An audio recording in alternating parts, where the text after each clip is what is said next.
Hey everyone, Anthony, 4x4 Diesel. We're on the rear of this 2013 150 Prado. It's got the new Dobinsons in the back. It's got the old springs that were always in there from 200k ago. Or 200k, not 200k ago, 120k ago. So we upgraded to the monotubes on this one and left the springs there, but I've changed the front springs. The rears will get changed at a later date, but not today. Today is, like I said, it's got brakes pulsating, so we're going to change. We've got the lsiauto.com.au ROTORS. I keep telling you about that. Don't forget the discount code LSI, what's it called? 4B4 FOURBY number 4-2023 for your discount. Further discount. They're already cheap. They're great value for money. You can get your horsepower rotors and your genuine pads there, or you can get the horsepower pads if you want something cheaper. We've got those in the Hilux. We'll let you know how they go. Now the pads are only about half worn, as you can see. I've just pushed those back off the rotor. That's why there's a big gap there, because we're going to change the pads and the rotors, but we've also got a handbrake sticking on, which we need to investigate first. So we're going to get these calipers off. Step one, push pistons back gently with little flat blade screwdriver. These are so easy to do that, but if you don't know what you're doing, don't do it, because it's brakes and someone will die. Not good. Okay, so don't touch it unless you know what you're doing. Depending what state or country you're in, if you're even allowed to touch it. But anyway, next is we're going to zip these big ones back here. I've got the wrong socket. I'll get the longer one. Right, there you go. Hit that one, mate. Beautiful. And then we'll get the top one out. Just use this old blue one, mate. Doesn't get used for much else.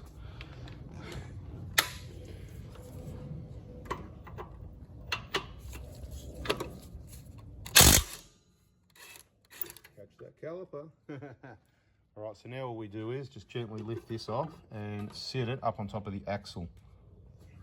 A little bit hard to maneuver one hand when holding a camera, so I had to put it down, but yeah, you just got to sort of twist it around, you know, all the line and everything's good, and it just sits there beautifully. It's not going to go in. It can't even really fall. It probably can, but just be careful. And next we'll get the rotor off. It's a hat type rotor, so it just lifts straight off, unless it's stuck, mate. If you want to see if you can lift that one off, or see if it's stuck. Oh, that one's a bit stuck. We'll get the hammer, give it a, just like we've shown in the previous video, tap, tap, tap, and off it'll come. Make sure your adjustment isn't too tight and it's not stuck on and you've got other issues. We could have issues here, so stay tuned. So I just got the hammer and I just went, how many taps was I? went tap, tap, tap, tap, tap, and look, it's all loose at the moment. But what I'm saying is just beware. You've got your handbrake set up in there, and if you've got problems, it could be jamming on. So you might need to back it off, maybe the cable adjustment in the car, maybe through the hole here to get to the adjuster at the bottom. There's more detail in other videos. Check our brakes playlist. All right, do you want to give that a wriggle and just see if you can get that off? A bit of a wriggle demo, see if it comes off.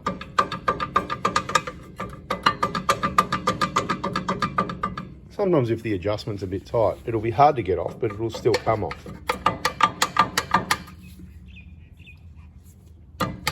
What do you reckon? Let's have a look around the back. Is it coming past the shoes yet? Let me see.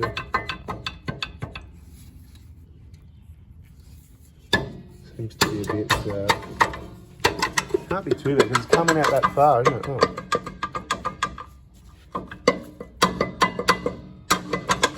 So this could be to do with part of the problem. Just for fun, let's go to the other side and see what happens at the other side.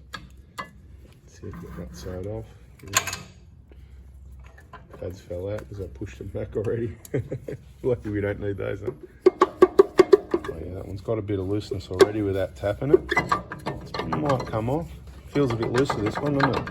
Well, it looks a bit looser, no? Same sort of thing. Okay, interesting. All right, what do you reckon? Should we go in the car and back off the cable up there first, see in case that's pulling, maybe? Or down here, we'll back it off down here. All right, let's do that. We'll go through the hole at the bottom. We'll back the adjustment off on the shoes, both sides a little bit, and we'll get them off and see what's going on. So quite often they will come off, or with a bit of wriggling. I believe I could probably get them off, but the risk is, it's not a lot of risk. It's not like normal drum brakes where if you rip them, you'll pop clips off and it can be just like a real nightmare. I've had some cars, I can't even remember the makes and models. Probably starts with a 3-letter word with a K, or a, what is it, a 5 or 6 letter word starting with H and all that sort of thing in those quality cars with a 7-year warranty. But anyway, makes and models, some of them are just crap drum brakes. I hate drum brakes. Anyway, with this, even if you pulled on it, it's going to come off one way or the other. You might pop your clips. It'll be a nightmare to get them back on, but it's all part of the fun. Okay, around the driver's side, I gave it a bit more curry without adjustment. sort of wriggling, pulling and turning a little bit is what works sometimes. And this side, it's all looking pretty normal at the moment. We're going to give it a clean up and have a muck around further. We've got to get around. The other side is the one that feels problematic. It feels like it's getting caught on the top left side over here on the other side, you know, which would be the forward side at the top. And because you can sort of feel like the bottom's loose, so there's something going on up there on the other side. So suss it out. A little close. See, it's moving back and then stopping again, isn't it? There it is. Beautiful. What's going on there? Right. Yeah, oil and that still from the leaking axle seal needs more cleaning because it did have a leaking axle seal at this side. Yeah, the oil, it's part of all the problem. The oil from the old leaking axle seal needs to be better cleaned off the shoes. So we need to give those a really good degrease. And probably the problem with the cable, if it's getting stuck on, is all the oil as well. It might have got up the cable and some dust has got up there with it. So what we'll do, we'll clean out the bottom part of the cable and give it all a good clean up. So that's probably a lot of what's going on. We'll check the cable first. So oh yeah, you can see the spring there. Is that a normal look? I'm just trying to think. Yeah, I'm starting to think that's part of the problem. That needs a good clean up in there. Am I meant to see that spring or is that damaged? Yeah. I remember what they look like. Let's go to the other side and have a look. This is what inside the rotor looks like. You'd think it'd never been cleaned, but you tell me I cleaned this. Really? Wow. So there you go. That's bizarre. More cleaning, people. More cleaning. Heaps more degreaser. Mate, I reckon I would have cleaned that spotless. And same with the shoes. Like I think I remember spraying the degreaser and scrubbing and all that, yeah? Wow. Oh yeah, you can see the spring at this side too. There it is, yeah. So it looks normal. So it's just hard to picture what normal is on these bloody things, you know, when you put it all back together. So heaps of cleaning, and particularly over the other side, and we might have to get the handbrake cable off, which will be a pain in the butt, but you know what? Whatever, we can handle that, can't we, between the two of us? Surely. We really dread these handbrake bloody things, you know. They're a pain in the butt, but, you know, I've done a few, so you get good at it. So this side's probably not the problem.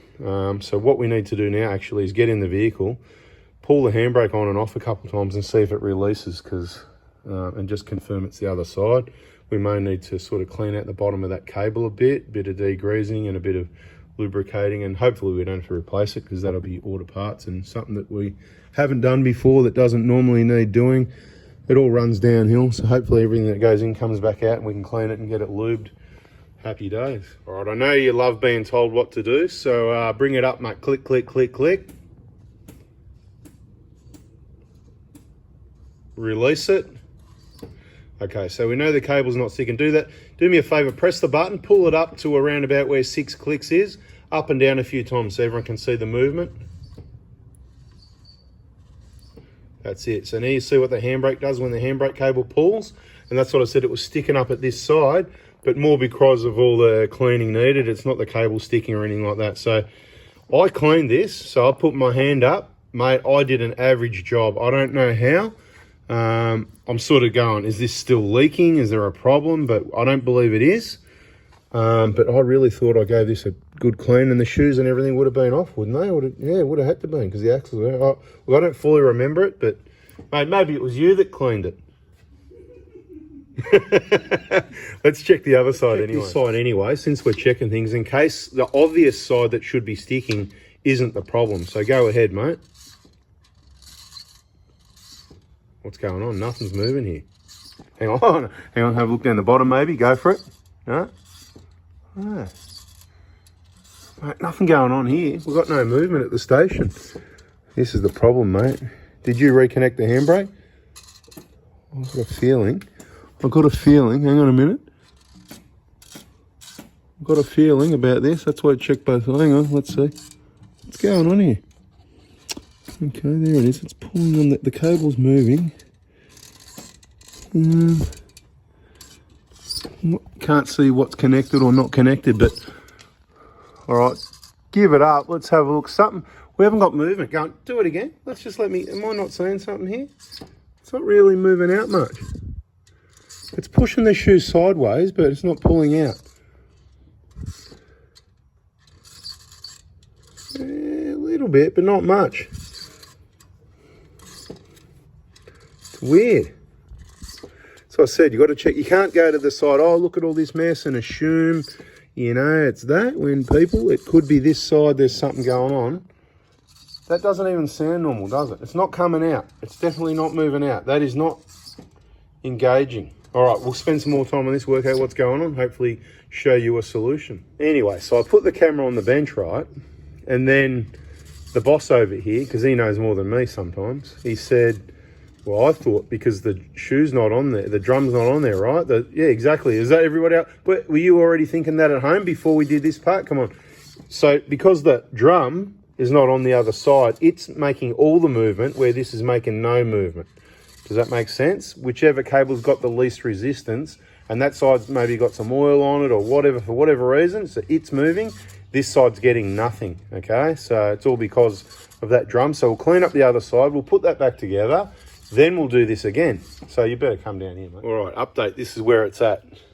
All right, just wanted the light on. Sometimes I've got to block the light so the light comes on. Anyway, this is where it's at, right? What do we learn? What do we know? You can go and watch all the previous videos and see how well I cleaned it up, because maybe it wasn't this good, but I reckon it would have been close. You can let me know in the comments if you saw that video, because I'm sure I would have done a video on it and showed that, didn't I? Yeah. Anyway, look, I've had another go at it. I've done some cleaning. We're not going to put any lubrication up the cable. Given the situation, it's the oil residue that's probably causing the problem out here, A and B. You start putting it up the cable, it's probably going to get dust and everything up the cable and cause problems. So hopefully just all the degreasing and washing it, cleaned out the cable a little bit. We've already seen that it's moving. You'll see it looks a lot better than it did before. Where's that cable in there, right? So there it is, right? So no lubrication. But you can see it's all nice and clean. A lot of people are going to say, oh, once they're contaminated in oil, you need to replace them. Okay, yes and no. Let me answer that one for all the experts that know more than me. Yep, you can do that if you like. Or you can just follow my value for money guide on repairing your vehicles, doing it my way. And there's nothing wrong with reusing these handbrake shoes. They're basically completely dissolved all the oils now. Obviously before it wasn't enough cleaning. I'm also going to get the file and take a little bit off the leading edges of the handbrake and the trailing edges, the whole lot, because it could go backwards or forwards.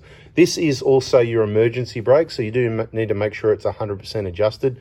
You can also see some videos on our other YouTube channel, 4x4 Adventures, and you'll see the time that I was rolling backwards on the hill, on a big steep hill, because the car stalled because it was under such load going on, and then I backed off and it stalled, and then I was going backwards and the engine's not running and I didn't have vacuum, and then I pulled the handbrake, emergency brake, and guess what? It went all the way up to the console. The car stopped, but only just, and guess what? It didn't take long for me to service the handbrake on the 120. So anyway, this one's going to be set up beautifully as well. Get it done once and for all. So this is all your tech tips, right? Don't lubricate the cable or put anything like that. Just get it all clean and dry. This does get a lot of dirt and dust build up in here. You do regularly need to clean it out. When the disc rotor's on here, you can shoot the pressure washer in between the disc and the cover here, and a lot of water will go in here. Some of it will go in and it'll wash a lot of the dust out the bottom. But really, periodically, if you do a lot of off-road after a big trip, like big outback trip, 2-3 months, you need to pull them off and clean it out ideally. And of course, if you hit all the muddy bog holes and stuff, you could be busy working on your car a lot. Remember, mud equals money, and that's one of the reasons why. So we've got all this clean, everything's completely gone. If you had a motor vehicle that was, say, drum brakes all round, where you're relying on drum brakes to work, and you had contamination, it's not worth the risk, particularly at the front, because if one grabs more than the other, it's going to pull the car sideways, you're steering, so it can be dangerous. If it's just one of the rears, probably not too bad if you've cleaned it up this well. It's probably 100% fine. But yes, you might be right. On a normal braking system, it's probably a good idea to replace the shoes if they're contaminated with oil like that. But because this is not a normal braking, driving down the road situation, it's only a handbrake and a emergency brake. I'm not worried about changing these shoes at this point in time, or on any other vehicle that they're contaminated. But if I was to do your vehicle and you said, hey, I want new shoes, then absolutely we'll do that. But you won't catch me doing this on your vehicle because it's a PITA, so you'll have to find someone else to do it. Hey, mate, I'll give me your phone number. They can all ring you and get you to do this. Yeah, no worries, mate. Loving it. What is it, about $1,000 a side? Anyway, it's a pain in the butt. It's not going to be a fixed price because sometimes you have luck, sometimes you don't. Have a crack, do it yourself, and you'll see what we mean. Sure, plenty of paid. Put in the comments if you've had a go at these yourself. Anyway, what are we doing now? We're going to get the new lsiauto.com.au rotors. And I love it because they're value for money. There's a whole history there. Check all the videos and you'll understand the relationship. And it started off with me buying oil filters off eBay, 10 packs for about $90 delivered to your door. Absolute bargain, cheaper than genuine. Years and years later, I finally got in contact with the owner. I said, hey, how about a discount code, blah, blah, blah. He said, yep, no worries. So we told you all that. And he said, hey, by the way, did you know I've got other stuff? I said, hey, what do you got? And of course, mate, rotors at $50, $60, $70 each for Prados is a bargain. Bang, bada bing, you know the deal. You know I like the genuine pads, but I'm testing out the LSI pads as well, the horsepower pads. This is going to get the genuines. Okay, so we're going to get the new rotors on there, and we're just going to bring them on and off a few times and have a feel at the clearance. There's probably a set Toyota procedure, which I read many years ago. I don't follow that. I just do what I do. Lots of different makes and models. This is what I do. I put them on, you know, and I take and have a bit of a feel of the clearance, a bit of a wiggle, and I take it off and adjust it because it's easier than going through the hole. All right, on and off a bit. And I know if I can get it on and off, it's not too tight because you need to be able to get, if it's too tight to get it on, then it's too tight, right? You can do it through the hole, but you might go too tight. You might not really know where it is. And of course, go into the vehicle, have a feel of it. You want to get it at about 6 clicks, remembering that your handbrake cable in the car adjustment might not have been set up right either. So ideally what you do is, if you need to, you back that off so that you haven't got it too tight, because lazy people tighten up the cable. You set it up correctly down here, and then once you set your cable, once it's not a new car and the cable's stretched, so you might need one cable adjustment in a lifetime, in my opinion, on most cars. Once that's set, you should need to go to the cable again, or rarely. It should be, you've got a bit of wear here, you need to do a few clicks. What am I talking about? Watch the videos in the brakes playlist. This will go in there as well. Look how clean that is. Look, it's all beautiful. Put in the comments, am I okay to reuse these brake shoes, people? Of course I am. Look at them, they're just like a new set. All right, we're going to get this back on, and we'll show you a bit adjustment and whatever other information you need, but just wanted to cover what we're doing. No lubrication, just cleanliness. Now, the next thing we wanted to do, we've got the rotor sitting on at the passenger side, the one that had the leak. Now we want to test that handbrake with that brake disc rotor or drum in place. All right, mate, give it a crank. Let's see if we get some movement. That's the one, mate. How many clicks is that, you reckon? 16. It's not really going far, but it is moving. It is working. It must be, I don't think you forgot to connect it. I'm going to put the blame on you for that, mate. You forgot to connect that. No, of course you didn't. How could you forget that, right? But it's just not, give it a little bit more. Yeah, it's rocking around. That's what it is. So you need, yeah, so it's definitely working anyway. So happy days. It's working. It's releasing. That's the main thing we want to confirm. Let's get these rotors or drums or whatever you want to call them. Both the rotors on. I spent about, what, 5 minutes we've done this? Couple of clicks here. They can both lift on and off easily. If you go to like this to rock it around, there's just, when it's all the way in, there's a tiny bit of movement. You can still spin them both freely like that. They're both on at the moment, which is what you want. Sometimes they can be hard to spin though, because you've got the whole weight of it, and you've got the rotors, they fall sideways and jam up. So beware of that. You might want to have one of your nuts on. So this is all clean. I'm happy with that. We're going to put the calipers back on and then change out those 2 brand new brake pads with the genuine ones we got from LSI. We've got about 6 clicks on the handbrake, which is good. It gives us plenty of free play, enough clearance here. It's one of those variables, right? Off-road, you kind of want to have less clearance, more clearance, so you don't wear your shoes down. But then if you get caught on one of those hills, when you roll backwards after you stall it, which is going to be super rare, you want to be able to pull your handbrake and get this to lock up, which is what happened. But my handbrake went all the way to the plastic, so it was right on the edge. And it was overdue for adjustment for a long time. The other problem, if it's overdue for adjustment, is your handbrake lever can pull things and pop clips and stuff like that as well. So you want to make sure you got your handbrake in nice adjustment like that. Not too tight, not too loose. It's going to slip the whole, mount the whole caliper back on is the easy way to do it. Get those 2 bolts nice and tight.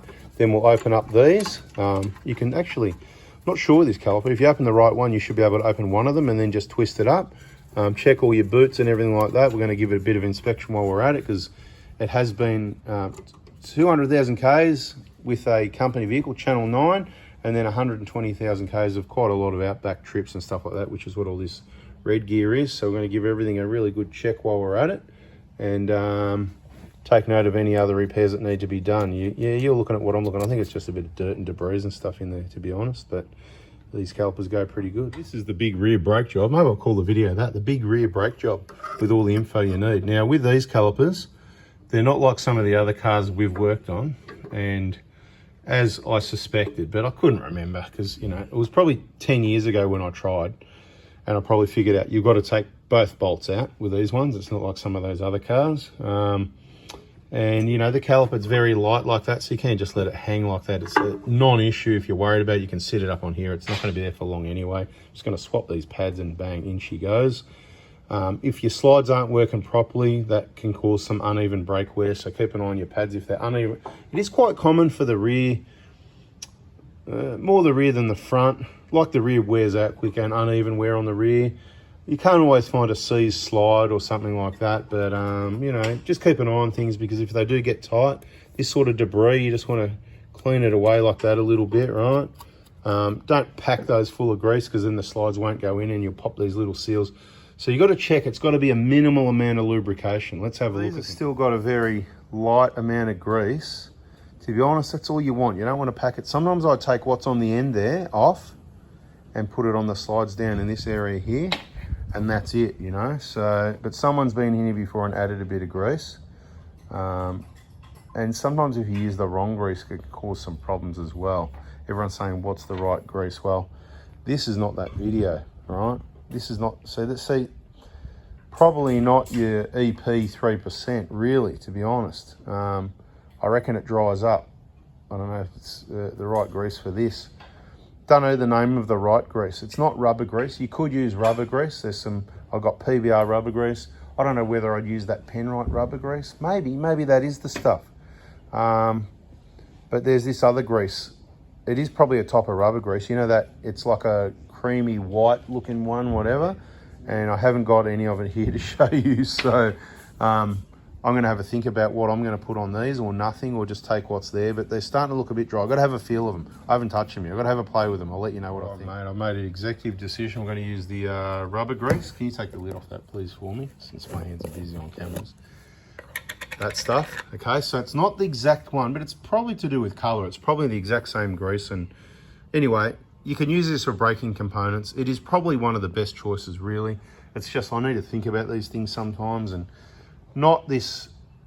This looks like the EP 3%, the moly grease, right? So what we're going to do, we're going to get that rag right there, and we're going to polish. Some of them are gone now.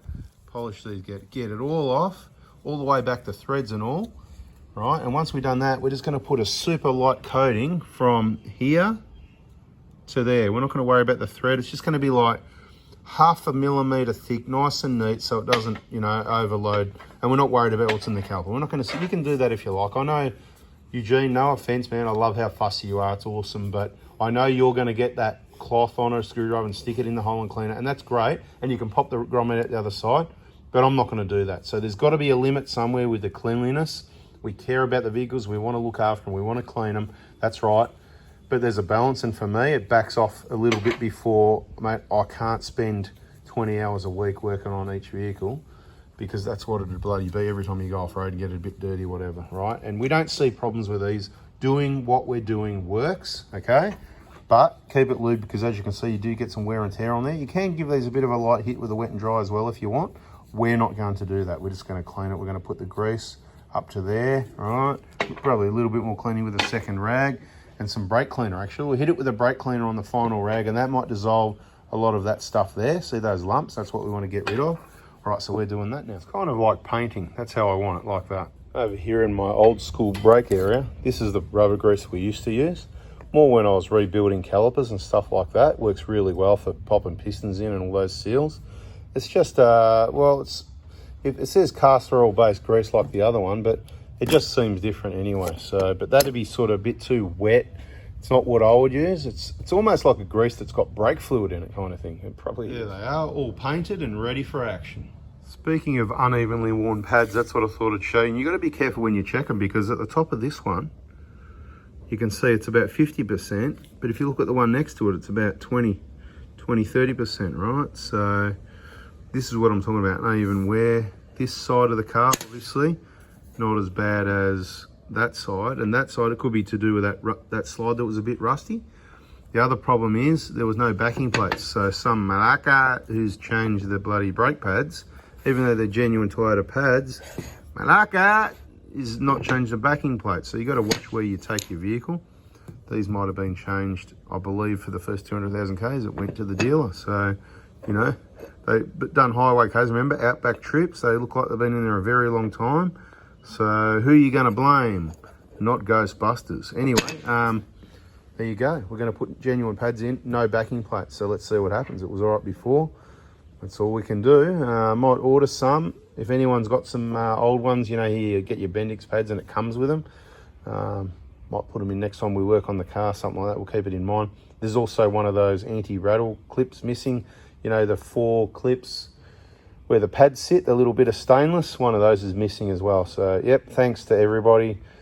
Previous ownership that's worked on the vehicle up till 200,000 Ks, Toyota service. There you go. So all the works are concluded for now, what we're doing at the moment. So I thought I'd better give you a bit of a conclusion. So the handbrake's no longer sticking on. Obviously the brakes won't pulsate, haven't road tested it yet. We've got the 350 front coils in there. If I didn't mention in the other video, we set those at approximately 6 millimeters lower than standard. So the standard setting on the monotubes for the Prados is 213. We set them up at about 207, somewhere there, and it's come up, this side is 800 and the other side's 795, which is probably perfect for as it hits the ground. They're new springs, so they will settle a little bit, and as they settle, the amount they settle will be double at the measurement at the wheel for the height as what happens to the spring, where at the back would be half, but we haven't changed the rear springs.